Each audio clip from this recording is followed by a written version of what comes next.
Hello guys, magandang gabi sa inyong lahat. Ang topic natin ngayon is Rule 126 under sa Criminal Procedure and Court Testimony na subject. Okay? Ang topic natin ngayon is search and seizure. Okay, punta tayo sa section 1, no, yung definition ng search warrant. Search warrant defined. A search warrant is an order in writing issued in the name of the people of the Philippines, signed by a judge, and directed to a peace officer commanding him to search for personal property described therein and bring it before the court. So meaning, ang search warrant dapat nakasulat yan, no, nakapangalan yan sa people of the Philippines. So, meaning, yung plaintiff, no, yung nagreklamo laban sa respondent, yung nasasakdal. Okay? Sino ba yung mag-sign sa search warrant, no? Sino ba yung mag-issue ng search warrant? Yung mag-sign or mag-issue ng search warrant, walang iba kundi yung member ng judiciary or yung tinatawag nating member ng court or yung judge. Okay? Pwede ba mag-sign yung mayor sa search warrant? Pwede bang mag-sign sa search warrant or mag-issue ng search warrant yung congressman, yung governor, and even president? Ang sagot po, hindi. Kahit presidente pa yan, hindi sila pwede mag-sign or mag-issue ng search warrant. Only the judge lang po ang pwedeng mag-issue or mag-sign sa search warrant. Okay? Pag-issue ng search warrant, no, ida-direct ng judge or bibigyan ng order yung peace officer or yung police para mag-conduct ng search and seizure sa personal property na nakasulat sa search warrant. Kung ano yung i-search at i-seize na nakasulat dun sa search warrant, no. And after niya ma-seize yung personal property na yan, no, basically, dadalhin niya yan at i-deliver niya yan sa court doon sa judge kung sino yung nag-issue ng search warrant. Okay? Sino po ba yung nagpa-file sa court para ma-issuean ng search warrant? Yung nagpa-file sa court, walang iba kundi yung law enforcement or prosecutor. Okay? Ano ba yung sinasubmit nila or ano ba yung pina-file nila sa court para ma-issuean sila ng search warrant ng judge? No, yung pina-file nila, yung sinasubmit nila, yung tinatawag nating affidavit or application to the court na mag-provide ng probable cause or na sufficient evidence to justify the search. Okay? Section 2, court where application for search warrant shall be filed, an application for search warrant shall be filed with the following. Letter A, any court within whose territorial jurisdiction a crime was committed. B, for compelling reasons stated in the application, any court within the judicial region where the crime was committed if the place of the commission of the crime is known, or any court within the judicial region where the warrant shall be enforced. Dito guys, no, sa section 2, paano ba mag-apply ng search warrant? O nakalagay dyan sa letter A, ina-apply ang search warrant in any court na within the territorial jurisdiction kung saan ang crime na commit. No, kahit sa ang court pwede mag-apply ng search warrant basta within the territorial jurisdiction kung saan na-commit ang crime. No, letter B, for any compelling reason. So, ito example guys. Example, no, yung krimen nangyari sa Batangas. No, let's say sabihin natin yung krimen nangyari sa Batangas Fishport, no, yung pamamaril, no. Pero kailangan mag-conduct ng search sa Tagaytay kasi nandun yung firearm or nandun yung perpetrator. So basically, kung saan i-enforce ang search warrant dyan sa Tagaytay, dun i-apply ang case. No? For any compelling reasons, dun mag-a-apply ng search warrant. No? Dun mag-a-apply ng search warrant. Any court na merong jurisdiction kung saan mag-i-enforce ng search warrant. Okay? Doon sa Batangas Fishport nangyari yung pamamaril. Tapos i-enforce yung search warrant sa Tagaytay City kung nasan yung firearm or yung perpetrator. So basically for any compelling reasons, mag-apply ng search warrant doon sa Tagaytay kung saan i-enforce yung search warrant. Okay? Section 3. Personal property to be seized, a search warrant may be issued for the search and seizure of personal property, a subject of the offense, stolen or embezzled, and other proceeds or fruits of the offense or used or intended to be used as the means of committing an offense. Plainview Doctrine, Fruit of a Poisonous Tree Doctrine. Okay? Section 3, guys. Dito nakasulat, no? Ano ba yung pwedeng isis? No? Kung ikaw yung police officer, ano ba yung pwede mong isis or ano ba yung pwede mong kumpisin na personal properties? No? Naka-state po dyan dapat subject ng offense. No? Pag hindi subject ng offense, basically, bawal mo yan isis. No? Yung mga gamit na makikita mo sa bahay as long as hindi yan nakasis doon sa search warrant, hindi yan naka-detailed or nakasulat sa search warrant, hindi mo yan pwedeng kumpisin. Sa general rule, kung ano lang yung nakasulat doon sa search warrant, yun lang yung isis mo, kukumpisin mo. Ito question guys, nakalagay sa search warrant illegal drugs. Example, no, ang isi-search mo is amphetamine hydrochloride, no. Amphetamine hydrochloride, ito yung mababang klase lang ng shabu. Hindi ito yung shabu crystal, itong amphetamine hydrochloride powder, no? Ah, hindi to long lasting effect katulad ng shabu. Okay? Pagdating mo sa building kung saan ka mag-conduct ng search and seizure, nakakuha ka ng machine gun, not registered. No? Ang tanong, pwede mo bang kunin yan? Ang sagot po, yes, pwede mong kunin yung machine gun as long as walang rehistro. Kasi firearm yan, considered as contraband. Okay? Ito take note, pwede ka mag-file ng case violation against Republic Act 10591, yung tinatawag nating firearms law, no? Basta pasok sa plain view doctrine yung pagkakuha mo dun sa machine gun. Plain view doctrine meaning habang nagsisearch ka under search warrant, no? Nagsisearch ka ng amphetamine hydrochloride, nakita mo nang hindi inaasahan yung machine gun, no? Basta tandaan nyo lang yung observation ng pulis sa ebidensya ay hindi dapat, no, sumalakay ka sa privacy ng isang tao under search warrant, no? Tapos habang hinahanap mo yung naka-state sa search warrant, di mo inaasahan nakita yung machine gun. O kunin mo yan at the same time, pwede mong gamitin yung ebidensya, mag-file ka ng case, no? Republic Act 10591, firearms law dun sa person na dun sa tao, okay? Ngayon, paano kung hindi pasok sa plain view doctrine yung pagkakuha mo dun sa ebidensya? Basically, pwede mong kumpisin yung machine gun pero hindi ka pwede mag-file ng case against dun sa person. So, for example, ganito. Nakuha mo na yung amphetamine hydrochloride na naka-state sa search warrant, hindi ka na kontento, naghanap ka pa ng ibang ebidensya. So basically, hindi na siya pasok sa plain view doctrine. No? Yung mga ebidensya na nakuha mo na hindi pasok sa plain view doctrine, no, kasi hinalugog mo para makakuha ka pa ng ibang ebidensya Ang pakay mo, maghanap pa ng ibang ebidensya. Basically, yung mga makuha mong ebidensya na yon, pwede mong kumpisin pero hindi mo na yung pwedeng gamiting ebidensya laban dun sa person. Okay? Ito scenario guys, para mas maintindihan nyo. Lawful yung pag-arrest sa tao. Example, meron kang warrant of arrest with warrant pero wala kang search warrant. Tapos inaresto mo yung tao. Pinuntahan mo kung saan nakatira yung tao, nakita mo dun sa loob ng bahay, inaresto mo. Tapos hindi ka na kontento, pumasok ka sa bahay, nalugog mo, naghanap ka pa ng mga ebidensya na pwede mong gamitin laban sa kanya. No? Ang tanong, yung mga ebidensya na nakuha mo, admissible ba yan sa court? Pwede mo ba yung gamiting ebidensya laban dun sa taong inaresto mo? Ang sagot po, hindi. Yung mga ebidensyang nakuha mo, mahulog lang yan sa tinatawag nating fruit of a poisonous tree. Ibig sabihin, yung mga ebidensya na yan, masisit aside yan. No? Hindi yan pwedeng gamiting ebidensya laban dun sa person na inaresto mo. Masiset aside yan, inadmissible yan to court. No? Dito ang ating fruit of a poisonous tree. Okay? Nagigets nyo? Naintindihan po ba ninyong lahat? Next, section 4. Requisites for issuing search warrant. Search warrant shall not issue except upon probable cause in connection with one specific offense to be determined personally by the judge after examination under oath or affirmation of the complainant. And the witnesses he may produce and particularly describe the place to be searched and things to be seized which may be anywhere in the Philippines. Dito sa section 4, no, meron tayong tinatawag na mga requisites or meron tayong mga tinatawag na mga requirements para mag-issue ng search warrant si judge. Tatandaan nyo, hindi mag-i-issue ng search warrant yung court kapag walang ma-determine na probable cause. No, meaning, dapat merong sufficient evidence para ma-verify na meron talagang nangyaring krimen. And probably yung mga requirements na yan may kinalaman sa offense na nangyaring krimen. And also one is specific offense only to be determined. No? After ma-examine ng judge yung mga complainant under oath, yung mga complainant or witnesses, yung mga ma-produce nila, yung mga testimony nila, mga witnesses, particularly yung mga description ng mga complainant or witnesses about sa lugar or yung mga personal property na dapat i-seize ng isang pulis. No? Basically, kapag merong mapatunayan na merong probable cause, no? Basically, siya ka lang mag-issue si judge ng search warrant. Section 5.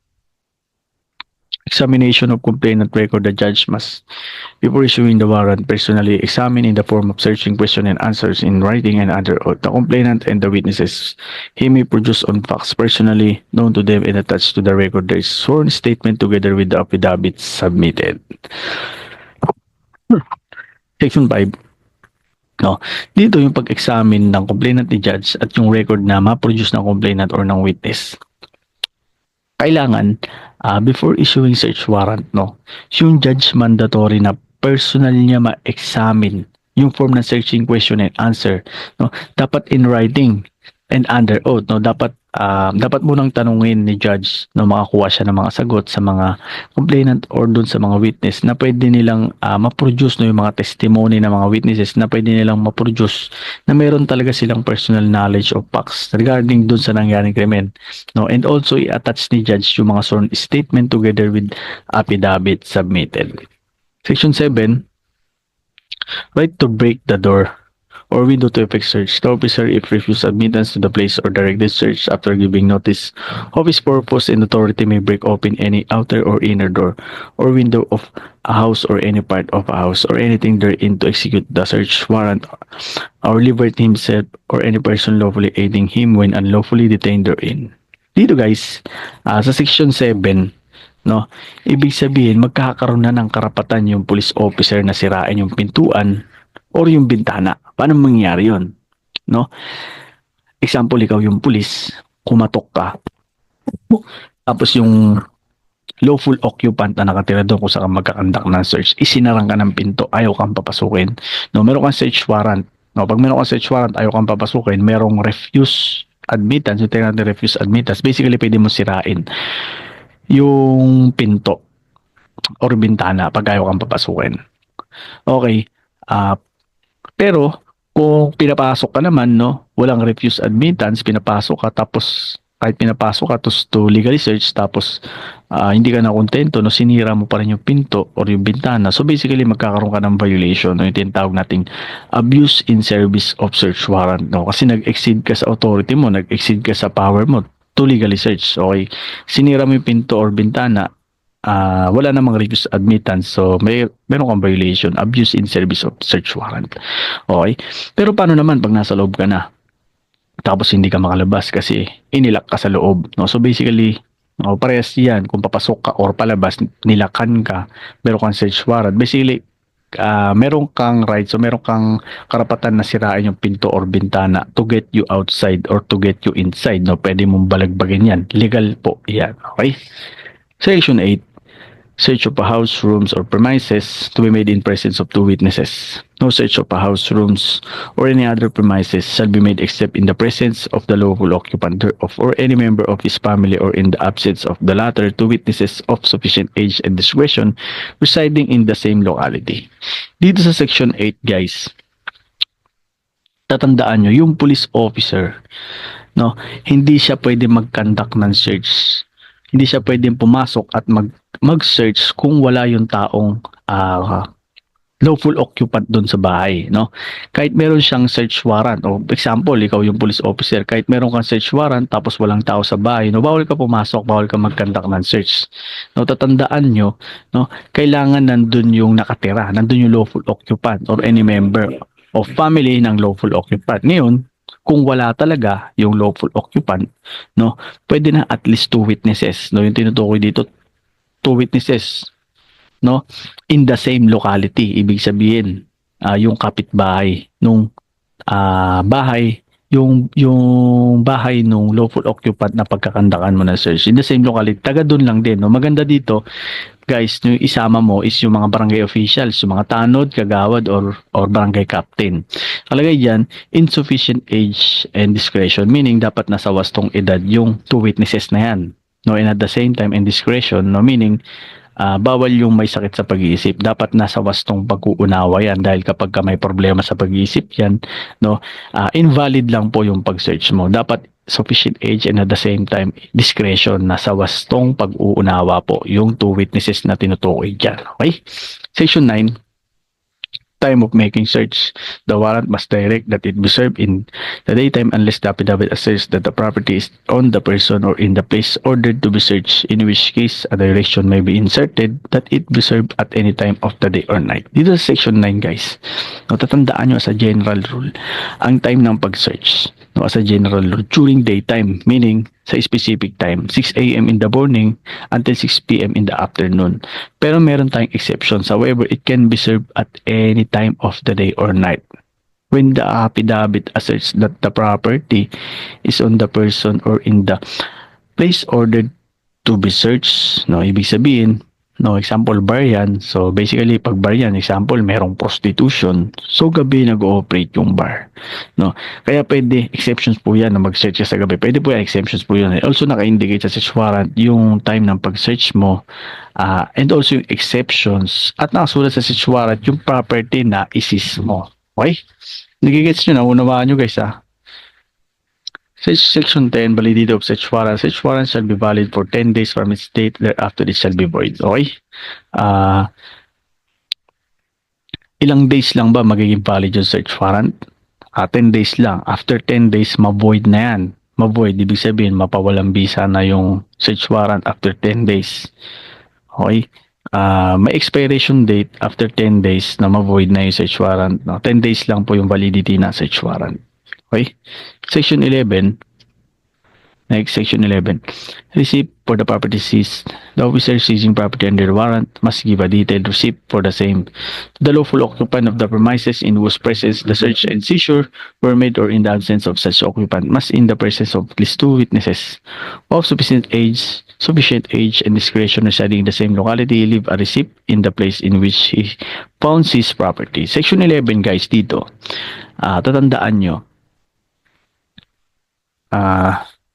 Kailangan may receipt yung pulis na nag-conduct ng search. No? Nakasulat sa receipt yung property na nakuha niya, yung mga property na nakumpis niya, yung mga ebidensya na naisis niya, yung mga properties, no? Nakasulat sa receipt. Nakasulat din sa receipt at the same time yung full name with sign ng naging witness, no? Yung lawful occupant or family member ng lawful occupant. Or kung wala, yung 2 witnesses na tinutukoy, di ba, kung wala yung lawful occupant or family member ng lawful occupant, insufficient age and discretion. Ibig sabihin, nasa wastong pag-unawa po yung tao and 18 years old. No, naka-detailed sa receipt kung saan yung lugar na pinagkandakan mo na search and seizure. And also, ibibigay mo yung receipt na yan doon sa nakakita, no? Doon sa nakasaksi nung isinagawa mo yung search and seizure. So, yan po yung proof kung ano yung nakuha mo as a police na nag-conduct ng search and seizure. May tinatawag tayong proper sa pagkuha ng property, may proper sa receipt, no, proper document na pipirmahan ng naging witness pursuant to the search warrant. Okay? Section 12. Delivery of property and inventory thereof to court, return and proceedings thereon. The officer must forthwith deliver the property seized to the judge who issued the warrant together with the true inventory thereof duly verified under oath. 10 days after issuance of the search warrant, the issuing judge shall ascertain if the return has been made, and if none, shall summon the person to whom the warrant was issued and require him to explain why no return was made. If the return has been made, the judge shall ascertain whether Section 11 of this rule has been complied with, and shall require that the properties be delivered to him. The judge shall see to it the subsection thereof has been complied with. Okay? Dito sa Section 12, no?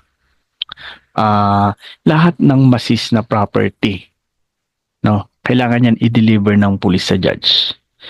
Kung sino yung nag-issue ng search warrant, kailangan niyang i-deliver yan doon. No? Yung kung ano yung na-seize. So, example, yung mga firearm or yung mga illegal drugs, no? Kahit anong property pa yan na nakumpis together with the true inventory thereof, no? Duly verified under oath. Okay? Yung mga pulis gagawa ng affidavit, no? Verified under oath. Kung paano nakuha yung property, no? Step by step. Or kung ano yung mga ebidensyang na kumpis niya, no? Naka-detailed yan sa receipt, yung mga ebidensya, no? At yung mga item at receipt, at yung pangalan with sign ng taong nakasaksi habang nagkakandak na search and seizure, yung police officer. No, at i-deliver na yan ng police sa judge after niya magawa lahat ng Section 11. Okay? Pagtapos ng 10 days, dapat tiyakin ni judge na naibalik ang search warrant kasi valid lang yan for 10 days. Ngayon, kung hindi ito naibalik, kailangan niya isomo yung tao kung kanina niya inisyo directed ang search warrant, no? At pag-explainin kung bakit hindi naisoli ang search warrant. Ngayon, kung naibalik ang search warrant within 10 days, no? Yung judge naman kailangan niyang tiyakin na naisagawa yung Section 11, di ba? Section 11, sabi ko kanina, yung receipt, katibayan kung ano yung mga nakuha na ebidensya, nakasulat doon yung pangalan, full name with sign, na ibibigay din doon sa nakasaksi. Okay? Naisagawa ba yung pagbigay ng receipt sa lahat ng properties na nakumpis ng isang police officer, no? So basically, no, sabi ko kanina yung receipt na yan, no, lahat yan kailangan niyang lahat ng yan, pati yung mga ebidensya na yan, lahat yan kailangan niyang i-deliver yan sa judge. Lahat po yan. Okay? Letter C, the return on the search warrant shall be filed and kept by the custodian of the logbook and search warrants who shall enter therein the date of the return, the result, and other action of the judge. A violation of this section constitute contempt of court. Ibig sabihin, guys,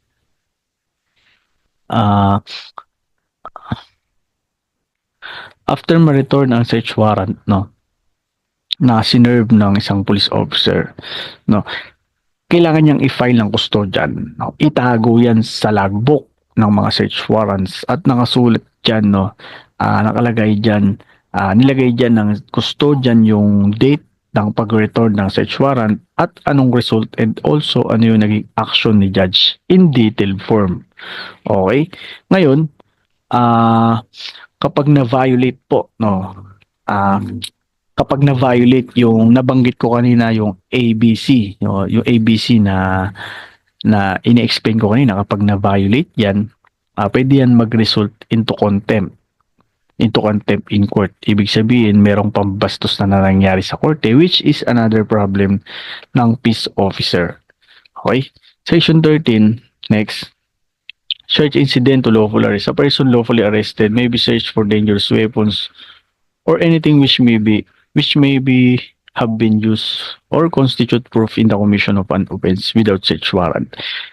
Dito guys, tatandaan ninyo, nauna yung pag-arrest, nauna yung arrest bago maging legal yung pag-conduct ng search. No, search incident to lawful arrest. Nauna yung arrest. So for example, ikaw yung nagka-conduct ng checkpoint. No, conduct ka ng checkpoint, nakita mo, plain view doctrine, plain view, nakita mo mayroong baril sa loob ng sasakyan, tsaka mayroong illegal drugs. So basically, nauna mong arestuhin yung tao dahil meron siyang dalang illegal contraband. Yung pag-aresto mo dahil meron siyang dalang illegal drugs, no, nakita ka ng probable cause, lalong-lalo na yung itsura niya under the influence of drugs. Arestuhin mo yan at the same time, pagkakuha mo sa mga ebidensya na nakuha mo, hahalughugin mo pa yung gamit niya sa loob ng sasakyan, baka meron pang ibang ebidensya doon na pwedeng mag-lead sa mga krimen na pwedeng makomit pa. Okay, nauna yung arrest, kaya naging legal yung pag-search. Sa tandaan nyo dito, caught in the act caught in the act yung lawful ng pag-aresto. In flagrante delicto, kaya naging legal yung legal yung pag-search. Another example, nakita mo nag-aabotan ng pera at saka shabu. No? So basically, mauna yung pag-arrest. No? Yung pag-aresto mo, kakapkapan mo, legal na yung pag-arrest. No? Yung search mo, magiging legal na kasi mamaya may dala yung mga deadly weapons, so mga dangerous weapons, no? Or anything na pwede magamit na pag-commit niya ng offense. No? No, mauna yung arrest, kaya naging legal po yung pag-search sa isang tao. Dito, in flagrante delicto, caught in the act. Kanina sabi ko, baka nalilito kayo, di ba? Lawful arrest din yung kanina. Kaso nag-conduct siya ng search. Yung mga nakuha niyang ebidensya, hindi pwede, inadmissible to court. Sabi ko kanina, di ba? Kanina, ilinawin ko lang, under warrant of arrest. Merong warrant of arrest. Ibig sabihin, inaresto mo yung tao, merong warrant of arrest. Inaresto mo siya. Lahat na makikita mo, plain view doctrine, pwede mong kunin, gamitin laban sa taong inaresto mo. Pero pag hindi pumasok sa plain view doctrine yan, no, illegally obtained po yan. O example, inaresto mo yung tao with warrant of arrest, hindi ka na kontento, pinasok mo yung bahay, naghanap ka ng mga ebidensya. So basically, yung mga ebidensya na nakuha mo, wala kang search warrant, pag aresto mo sa tao, hindi mo pwedeng gamitin yun, hindi mo pwedeng i-present yun sa court kasi inadmissible yun, no? Masiset aside lang yun. Hindi mo pwedeng gamitin ebidensya laban doon sa person, no? Kasi illegally obtained po yun, no? Under warrant of arrest, yung pag-aresto mo sa tao, wala kang search warrant, nag-search ka. So, illegally obtained po yun. Okay? Sana naiintindihan niyo yung difference ng dalawa. Sana nauunawaan po ninyong lahat. Okay? Section 14, motion to quash a search warrant or to suppress evidence where to file a motion to quash.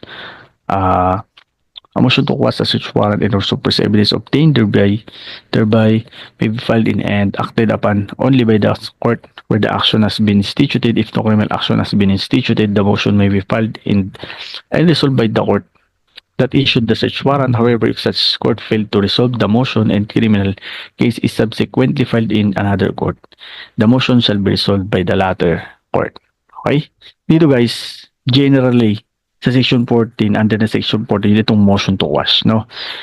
About ito sa pag-apply ng defense na ma-avoid or ma-reject yung or pawawalaing visa yung search warrant, no? Or para ma-suppress yung mga evidence na na-obtain nung nag-conduct ng search and seizure, no?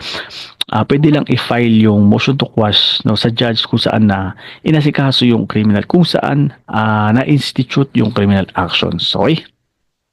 Isa sa mga dahilan kaya nagpa-file ng motion to quash, maaring walang probable cause yung nag-issue ng search warrant, no, walang sapat na batayan para mag-issue ng search warrant, no. Ang purpose niyang motion to quash na yan, no, ang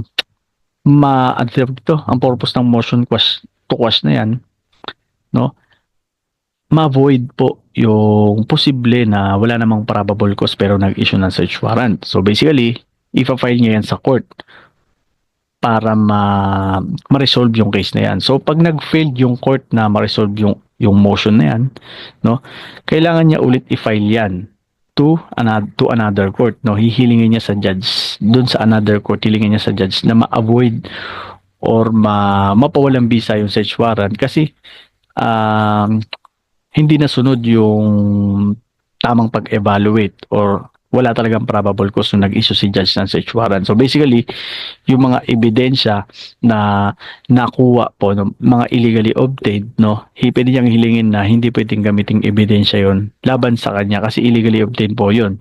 So, meron pong paglabag sa constitutional rights kaya po nag-a-apply ng motion to quash yung isang defense po, no, para ma-avoid yung tinatawag natin na search warrant. Okay? At sa madaling salita, hindi wasto yung pag-issue or pag-serve ng search warrant, no. Walang sufficient evidence, lalong-lalo na mayroong nilabag nung kinakanta kong search warrant, kaya nag-apply si respondent ng motion to quash. Okay? Hanggang doon na lang muna. Maraming salamat po sa inyong lahat sa mga nakinig.